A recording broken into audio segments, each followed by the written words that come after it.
আমাদের কাছে আজকে লিপিকা দেববর্মা নামে একজন মহিলা একটা কমপ্লেন করে যে গত 16/2/2025 ইংরেজি তারিখে উনি যখন ওনার বাড়িতে ছিলেন না, ওনার বাড়ি ইন্ডাস্ট্রি বাজার, তখন অপরিচিত দুজন দুষ্কৃতিকারী, দুজন চোর ওনার বাড়ি থেকে রাত্রিবেলা একটা স্বর্ণের চেন, যেটা আনুমানিক 18 গ্রাম হবে, ওটা চুরি করে নিয়ে যায়। তো সেই অনুসারে উনি ওই সময় বিভিন্ন পাড়া প্রতিবেশী জানিয়েছেন। তো সন্দেহজনকভাবে দুজন লোকের নাম উঠে আসে। পরবর্তী সময় পুলিশকে খবর দেয়।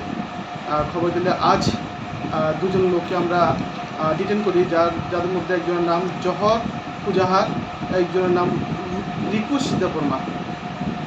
ওদের একজনের বাড়ি জিনিয়াছড়া, একজনের বাড়ি বসন্ত সর্দার পাড়া।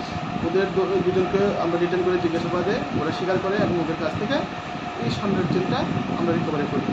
আমরা তাদের বিরুদ্ধে একটা মামলা নিয়েছি, মামলা গ্রহণ করেছি এবং তাদের আমরা আগামীকালকে কোর্টে প্রেরণ করব। তাদের 18 গ্রাম। তাদের দুজনকে কোথা থেকে আটক করে নিয়ে আসলেন? তাদের বাড়ি থেকে, পাড়া থেকে আটক করা হয়েছে। তাদের নিজ বাড়ি থেকে? নিজ বাড়ি থেকে।